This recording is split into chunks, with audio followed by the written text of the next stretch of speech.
আজকে আমরা আরও একটি নতুন ঔষধের রিভিউ নিয়ে আপনাদের সামনে হাজির হলাম। এখন আমরা যে ওষুধটির রিভিউ নিয়ে আপনাদের সামনে হাজির হয়েছি, ওষুধটি স্ক্রিনে দেখতে পাচ্ছেন। ওষুধটির নাম তুলসী সিরাপ। তুলসী সিরাপ এই ওষুধটি বাজারে এনেছে বায়ো হার্বস আয়ুর্বেদিক লিমিটেড। এটি একটি আয়ুর্বেদিক ঔষধ। গাছগাছড়া থেকে এই ওষুধটি প্রস্তুত করা হয়েছে।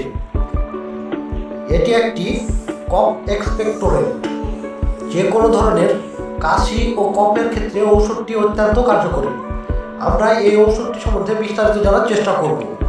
এখনও যদি আপনাদের মধ্যে কেউ আমাদের চ্যানেলটি সাবস্ক্রাইব করে না থাকেন, তাহলে এখনই চ্যানেলটি সাবস্ক্রাইব করে আমাদের সঙ্গে থাকুন।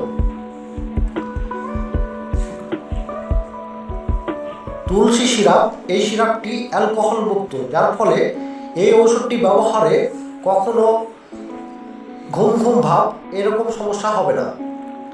তাহলে এখন আমরা জেনে নিই এই ওষুধটি কোন কোন রোগের ক্ষেত্রে ব্যবহার করা যায় সেই সম্পর্কে। এই ওষুধটি সাধারণত যে কোনো ধরনের কাশি নিরাময়ে অত্যন্ত কার্যকর। বুকে জমে থাকা কফ তুলতে এই সিরাপটি খুবই কার্যকর।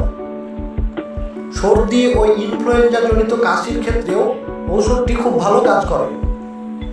হোপিং কফ, শ্বাসকষ্ট যাদের রয়েছে, হাঁপানি যাদের রয়েছে, ফুসফুসের দুর্বলতা যাদের রয়েছে, তাদের ক্ষেত্রেও এই সিরাপটি ব্যবহার করে আশানুরূপ ফল পাওয়া যায়। ঔষধটি শরীরের সাথে অত্যন্ত সুসহনীয়। গাছগাছড়া থেকে প্রস্তুত হওয়ায়, আয়ুর্বেদিক ঔষধ হওয়ায় এই ঔষধটির তেমন কোনো পার্শ্ব প্রতিক্রিয়া নেই, যার ফলে ঔষধটি যে কেউ ব্যবহার করতে পারে। এখন আমরা জানব এই ঔষধটির ডোজ সম্পর্কে। পূর্ণবয়স্ক মানুষদের ক্ষেত্রে, অর্থাৎ 12 বছর বয়সের উপরে যারা, তাদের ক্ষেত্রে এই ঔষধটি 2 থেকে 4 চা চামচ ঔষধ সম পরিমাণ পানির সাথে মিশিয়ে দিনে 2 থেকে 3 বার খেতে হয়। ছোট বাচ্চাদের ক্ষেত্রে 1 থেকে 2 চা চামচ ঔষধ দিনে 2 থেকে 3 বার খাওয়াতে হয়। এছাড়াও আপনারা একজন রেজিস্টার্ড ডাক্তারের পরামর্শ নিয়ে ওষুধটি ব্যবহার করতে পারেন। তবে সাধারণত এই ওষুধটি আয়ুর্বেদিক ঔষধ হয়, যে কেউ অনায়াসেই খাওয়াতে পারেন। এখন আমরা জানব এই ওষুধটির দাম সম্পর্কে।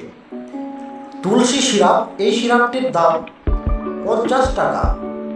তবে পাইকারি দোকান থেকে ওষুধটি নিলে আপনারা 40 টাকার মধ্যেই পেয়ে যাবেন।